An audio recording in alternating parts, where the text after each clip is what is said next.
What we're going to be going over here is the reciprocal method here of service cost allocation. This is where we're going to be factoring our marginal service cost into a linear programming solution here to determine the optimal product mix. So what we're going to be doing here, we're going to have these variable costs here for material and labor here. But along with that, we're going to allocate our service department costs, or those indirect costs, into our linear programming as well here. So what we're going to look at is our power cost E here, it'll just stand for electricity here, and a repair cost R here, or the maintenance costs that we have. So what we're going to do is we're going to have a reciprocation here between our power cost and a repair cost, and they're really going to be interdependent here. So what we're talking about here, we're going to use a power E here. The use of power E here is going to increase our repair activities, and our repair hours or activities here, R here, increases the supply of power E that we use here. So it makes sense here. So if we can predict our costs here, because we know that if we use more power here, or our equipment in the factory runs basically on power or electricity here, and the more of the use of that power or electricity we use, the faster that equipment wears out, or the more maintenance it's going to require here. So we can come up with some relationship here between our power consumption and our repair activities or our cost here based on that here.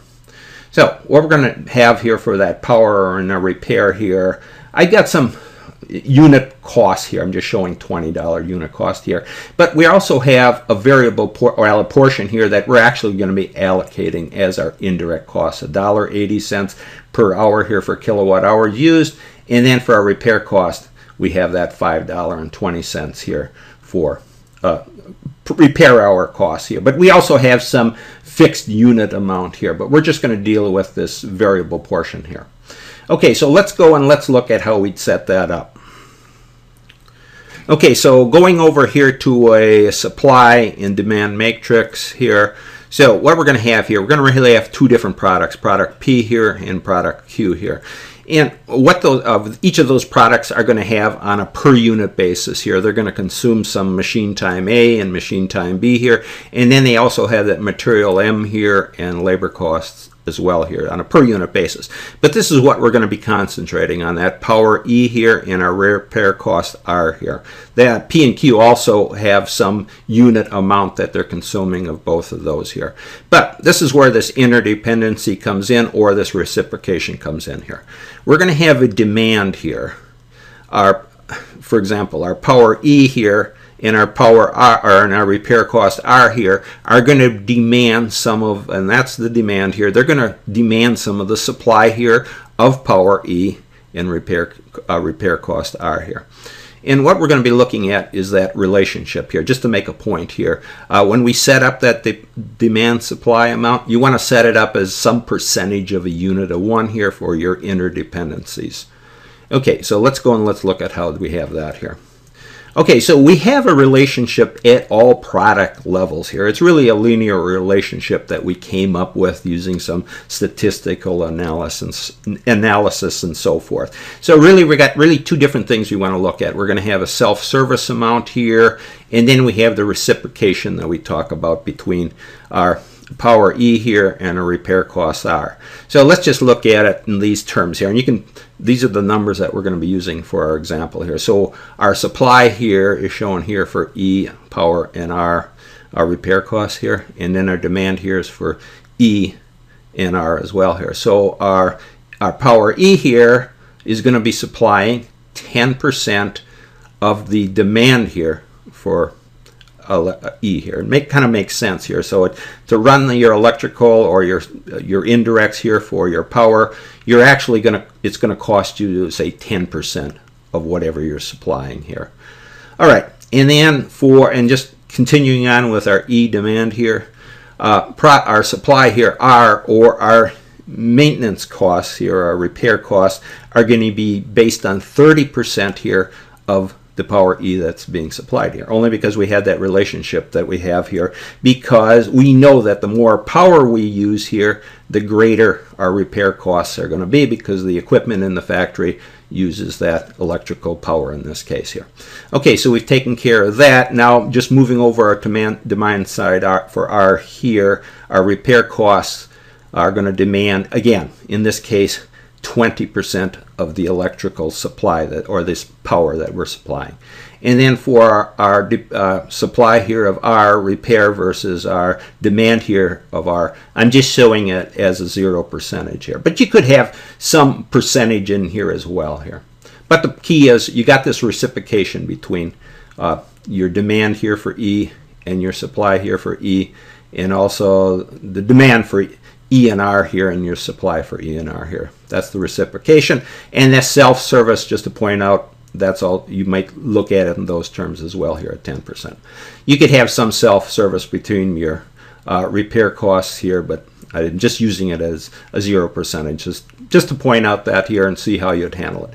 Okay, so that's what we've did, and we put that into our demand inputs here and our supply here in our matrix here that we have. And just remember, put it in as a unit percentage here. In this place, it's a 0.1 for 10%. 0.2 here for 20% and so forth. Okay, so that's our supply demand matrix here. Now let's just go down and let's look at how we'd set that up here in a linear program here. And this is, we're going to start out with our primal program here, or the maximization that we'd be looking at. And this is where we want to determine the optimal product mix that we're getting at here. So we're going to have this objective function here where we're going to be looking at the maximizing the contribution margin, because that's what we deal with in cost accounting here. And that's going to equal our revenue minus our variable cost here. So in this case, we got those two products, P and Q here, and I'm just throwing in a sales price for P at $80 and $66 here for Q. But we want to subtract out those variable costs that we were allocating here. So we had that $10 per hour here per unit here for our material cost, M here, less $26 here per hour for our labor. And this is where we subtract out the in that supply here for our power cost here of $1.80 times whatever power we use, less $5.20 here for our repair cost R here. Okay, so that's what we're going to try to determine, the optimal product mix here, looking at our revenue less our variable cost here.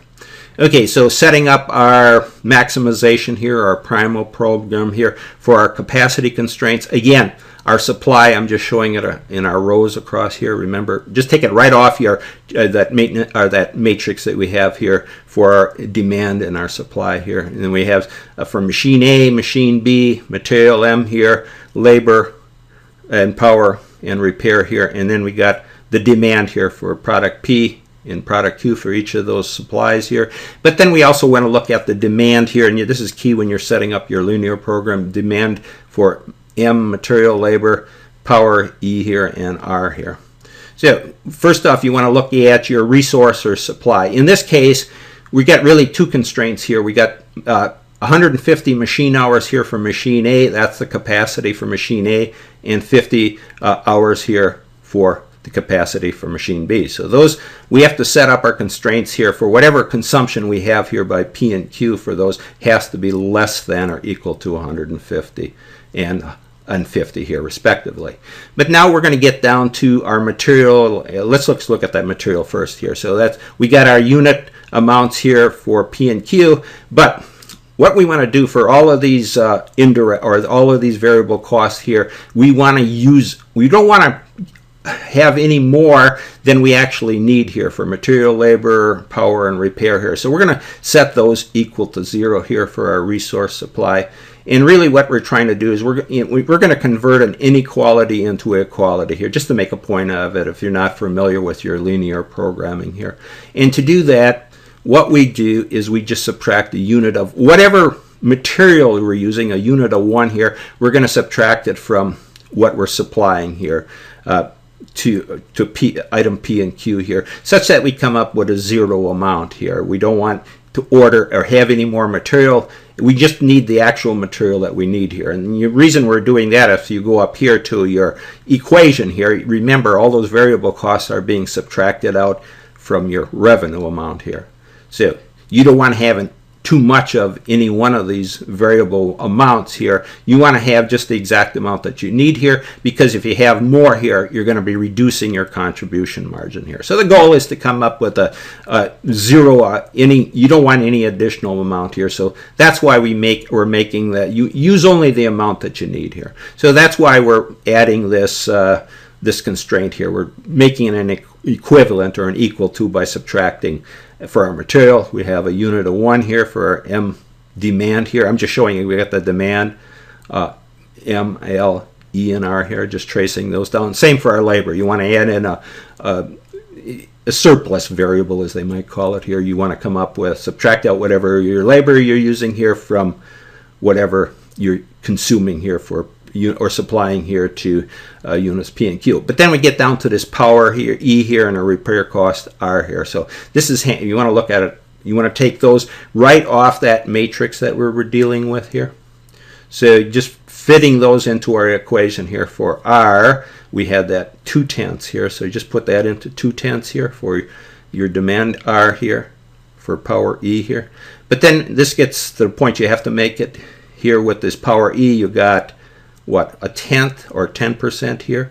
E is demanding its own supply of 10%. But remember, we're converting this to an equality here from an inequality. So we're subtracting E here, whatever power, from our left side of our equation, a unit of 1 here. But because we already have 1 or a 1/10 in here, we're only subtracting 1 from it. So we're going to come up with a minus 0.9 E here, 0.9.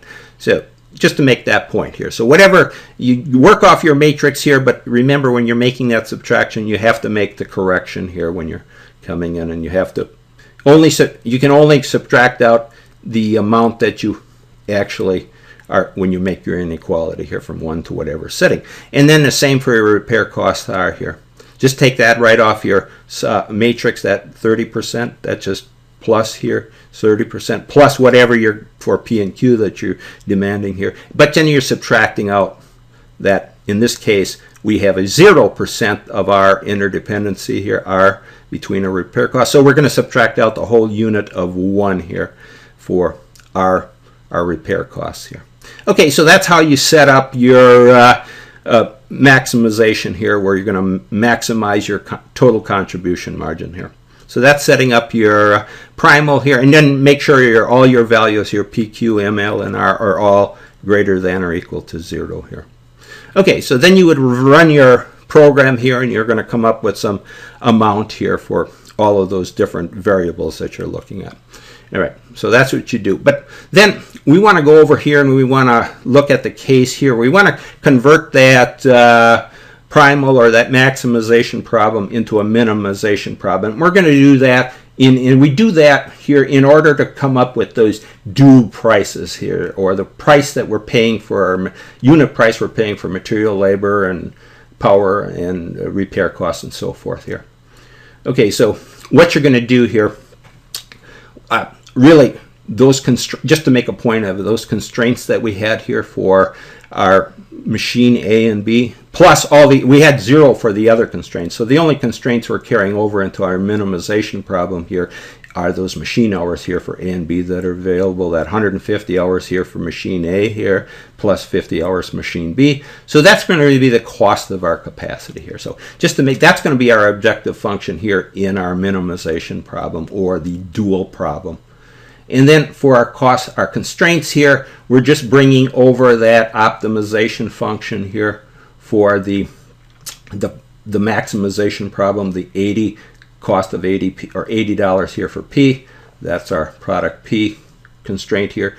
And then for 66 here for product Q, you can see that. And then we subtract out those unit amounts that were our variable amounts, minus 10 here for M, minus 26 for labor, and then that $1.80 here for electricity, and $5.20 here for the repair costs here. And then remember those constraints, however you put it in your program here, remember they were less than or equal to. Now with the minimization problem, they become greater than or equal to here. And then for your rows and columns here, just remember you take those columns that were in your primal problem, and they become the rows here in your minimization problem or your dual problem and so forth. We won't get into that. And if you check your software out here, if it's not available here, you can just take those, whatever you come up with, that initial solution, or whatever you come up with for your primal amount here, that maximization amount.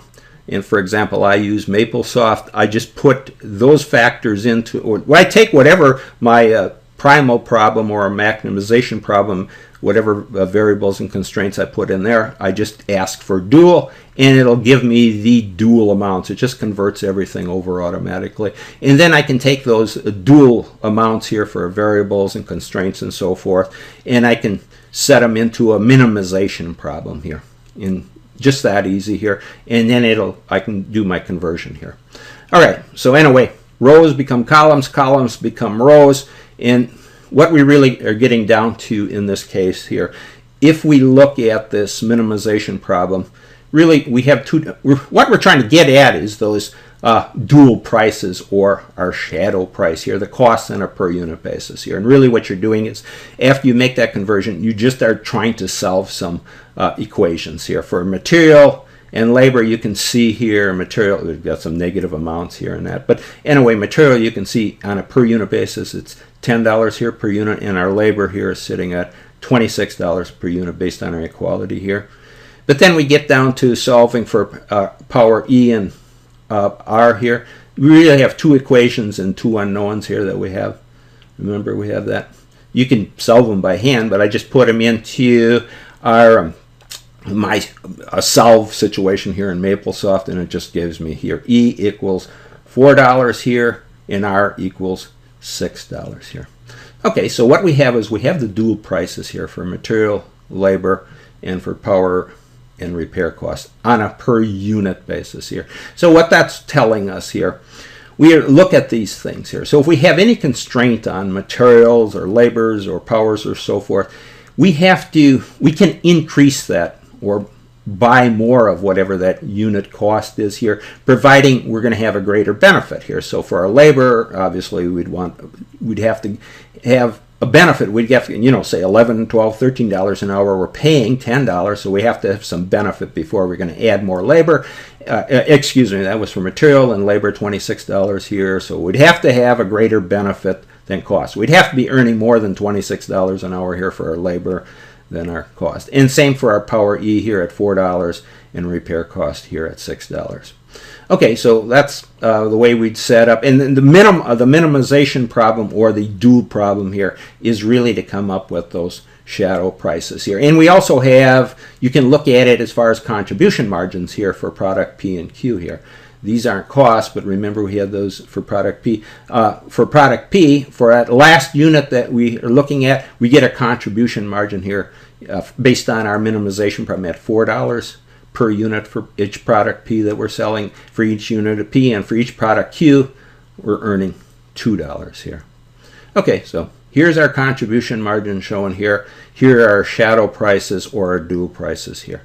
And just to go over that again, now, what I've done is you can set this up and just do your minimization in whatever software you're using here. But what we're talking about here is really that shadow price. We're looking at these greater than or equal to. When you have that constraint here, make sure you have that in here. And just make sure that power E and repair R here go in properly. You move from your maximum problem, the column becomes the row, and then when you set up your minimization problem here, the dual problem, just remember that here. Get those straight here. But nonetheless, we had those, you can see the cost here. We wouldn't really have to go through that program to determine our minimization problem, to determine these amounts here. We could just solve, just to make a point of, we could just solve these two equations, two unknowns in this case, one equation, one unknown up here. Okay, and then back to that, and make sure everything is greater than or equal to 0 here. Remember that shadow price, that dual price gives the cost of meeting the last unit of our minimum production target here that we're looking at. That's really the cost of an additional unit. And I'm showing down here, in this case, I have $500 here. That's the minimum cost. It also happens to be the maximum profit that we have here. And these are those other variables that we're looking at here. Remember that $4 here, I call them Z1 and Z2. Contribution margin, $4 here for product P, $2 for Q here, contribution margin for that last unit, and then Z and all these other 10, 26, 4, and 6 here, which match our dual prices up here. Okay, so now this is what you want to do here, and you want to, in this case, we were able to take that power and our repair cost and factor them into our product, or come up with our linear program here, so we come up with an optimal product mix here using these adding these indirect departments into our solution here. Typically, you just have your materials and your labor, all those variable costs, but there's sort of a direct amount that we can calculate. But because of this interdependency, and you'd have to come up with some relationship here between your, in this case, your power and your repair costs, and you can also factor those in, factoring those into our minimization or maximization problem. Okay, so now we'll just go on and we'll just look at get a better idea of what's going on here with those with our factoring. Okay, now just to do a little bit of sensitivity analysis, for example, and this is where we'd be evaluating our repair costs. So we'll work off our supply-demand matrix here, where we have that reciprocation between our electrical power or power and our repair costs here. Okay, so just looking at the case here, just taking these block by block out of our matrix here, just looking at our self-service here between E and E here. So I'm going to exaggerate this here. So what you'd typically be looking for is some, we start out with some percentage here at 10%, and really what you'd like to see is you'd like to see that percentage go down here. But I'll look at it in the case here where it goes up, and I'll exaggerate that. So you'd want to see like 10, maybe you're looking at 11 or 12%, or going down from 10% to 9%, 8%. Going down is good, going up isn't so good. So we'll just exaggerate here and go 10 to 40% for each of our cases here. So you can see what's going on with our shadow price here between our electrical cost and repair costs. We start out with 4, we move up to 6.2 here as a dollar amount here on a per unit basis against our product here, and then for repair costs we have 6 to 6.5. So you see what's going up, and along with that we look at our contribution margin. In this case, we started out with a maximum contribution margin of 500, but when our shadow price went up, our contribution margin went way down to 55 here. So that's how we're looking at it. So if you move on here, we could just look in between E and R here, or R and E here. You can see same thing, 10 to 40%. You can see our shadow prices going up from 2.6 to 4.7 for our electrical or power cost, and our repair cost of 5.7 to 6.2 here in terms of unit dollars here. And then you can see the contribution margin. We had 836 here at 10%, and it drives it down to 316 here at 40%. Okay, and then if we move over here, looking at E to R here, our shadow price again from 10% to 40% here. We go from 3.9 in E to 4.7, R 5.7 to 6.2 here. And then you can see our contribution margin started at 628, goes down to 222 here. And just looking at self-service between R and R here at 10 to 40%, you can see that here. E 3.9 to 4.7 increase, R 5.7 to 6.2. And then with our contribution margin, we go from 500 down to 63 here. Okay, so that's just looking at putting those numbers into our linear programming, and it gives us some sense of evaluating our repair costs to see if our equipment is just wearing out, or where we should be looking at repairs here and how we could reduce those repair costs. Okay, and I just move down here and just look at it in terms of some 3D diagrams here. You might want to look at it in these terms here. Again, just based on a reciprocation here between E and R here.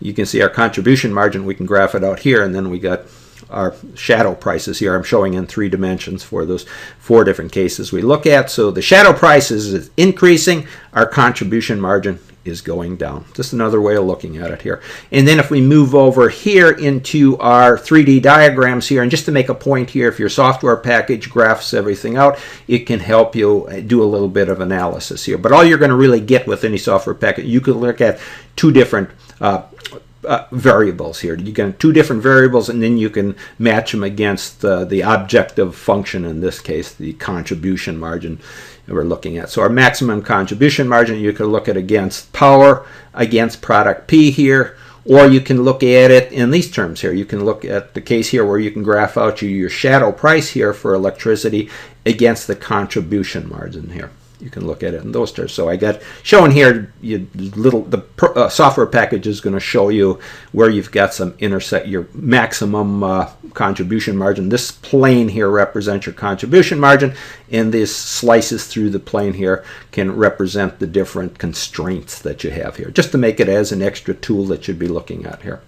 Okay, and then finally going up here, you can look at it, and you can graph these things out. There's so many different variables you can graph out, but I'm just looking at how you could use your software package here and analyze it with diagrams in a 3D dimension. So looking at your maximum contribution margin between product Q and product P, you're going to have some point up here, which is going to tell you how much product P in quantities. In this case, it's 100 versus Q here at 50. Okay, just another aid. And then you're going to have some constraints shown here against that profit plane here, or contribution. And then you could also look at it, again, Q and P here, and based on the units here, the contribution margin on a unit basis. Up here, we looked at it just in total contribution here for the profit that we had here. But here, if we just look at it based on a unit, when we went down to our shadow prices here, along with those shadow prices, we had some contribution margin here. P, where we had, I think it was sitting at 4 here for each unit of P we sold, and 2 here for each Q. So again, your software package will graph something out here, and it'll throw in some constraints or whatever it is here. But that can give you another way of looking at it rather than just looking at numbers if you have to come and you want to start understanding it. Okay, so that'll summarize our discussion.